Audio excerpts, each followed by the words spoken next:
Banyak yang ngeluh SDM-nya katanya nggak perform. Oke, pertama, sebelum SDM itu direkrut, apakah Anda sudah melakukan job analysis? Posisi dia apa? Job desk-nya apa? Kemudian target dia apa? Ya, terus apakah Anda sudah punya peraturan perusahaan? Apakah Anda sudah punya key performance indicator untuk mengukur kinerjanya dia sebenarnya dia secara objektif itu dikatakan bagus atau enggak, itu ukurannya apa gitu. Jadi jangan sampai kita subjektif mengatakan karyawan kita nggak perform gitu. Berarti kalau Anda sudah bisa mengatakan karyawan Anda tidak perform, berarti sudah ada sistem penilaiannya gitu. Nah, banyak juga sih leader itu lemah banget. Udah tahu gitu ya, ada SDM dia melanggar peraturan perusahaan, misalnya nggak disiplin, terus kemudian sering tidak mengerjakan tugas, tidak achieve target. Nah, kenapa ini dibiarin aja? Nah, pertama nih, di perusahaan itu tidak memiliki sistem pelatihan, alias leadernya juga tidak mau melatih, tidak mau mengirimkan ke pelatihan atau membayar pelatih untuk datang ngembangin tim ini gitu. Nah, ada juga tim yang sudah dilatih, sudah dikembangin, tapi tetap masih bandel gitu.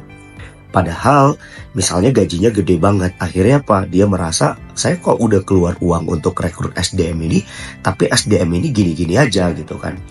Padahal sudah dikasih iming-iming insentif. Nah, ini dia, punishment-nya nggak jalan.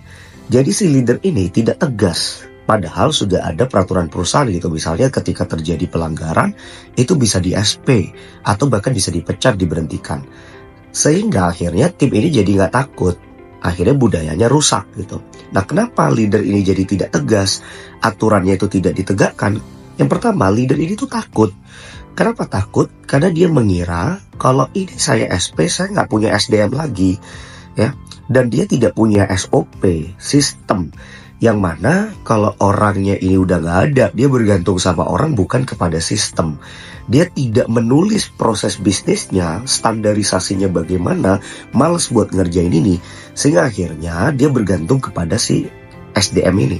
Nah, ketika SDM ini bermasalah, dia takut untuk negur, karena kalau ini keluar, siapa yang mau ngejalanin gitu. Lalu kemudian dia tidak punya stok cadangan SDM. Kenapa? Karena tidak punya tim talent acquisition atau tidak punya tim rekrutmen. Kalau misalnya dia punya tim rekrutmen, cadangan SDM-nya banyak, maka nggak akan takut. Kenapa? Ini kan supply and demand.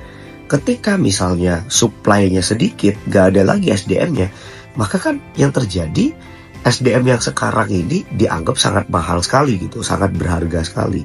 Coba kalau misalnya kita sudah punya banyak stok SDM, ketika bermasalah kita hukum, bahkan kita pecat, kita keluarkan, SOP-nya ada, stok SDM-nya ada, selesai gitu.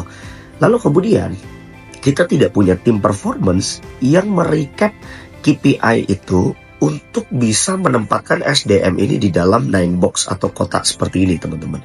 Mana yang low performer, low potential gitu ya, yang performa saat ini ya jelek, gak punya potensi di masa depan, ngapain dipertahanin?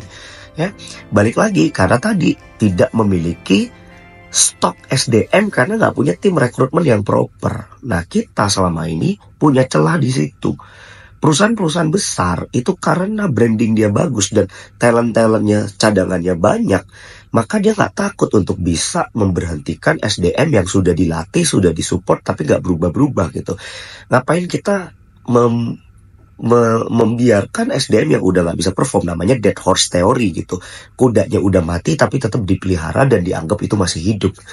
Nah, yang kedua, leader ini malu alias segan. Kalau orang Jawa ngomongnya ewuh pakewuh gitu. Jadi dia udah tahu cadangannya banyak, tapi dia kasihan gitu. Dia malu, dia nggak mau untuk menegur, untuk memerintahkan SDM-nya ini gitu. Sehingga yang terjadi, si leader ini cuma ngomel-ngomel aja, tetapi dia tidak take action gitu. Kalau memang Anda sekarang tidak puas dengan SDM Anda, satu, coba dilatih, disosialisasikan keinginan Anda apa, sudah disampaikan belum? Targetnya apa, pengukurannya apa, SOP-nya bagaimana, peraturannya bagaimana, sudah ada belum? Nah, kalau memang gitu sudah ada, udah dilatih, terus gak perform, ya udah ngapain dipertahanin? Kenapa gak dipecat aja gitu? Kenapa gak diberhentiin aja? Ya mungkin karena Anda Tidak berani karena tidak memiliki stok SDM tadi. So kuncinya, satu, jangan pernah meremehkan posisi recruiter atau talent acquisition.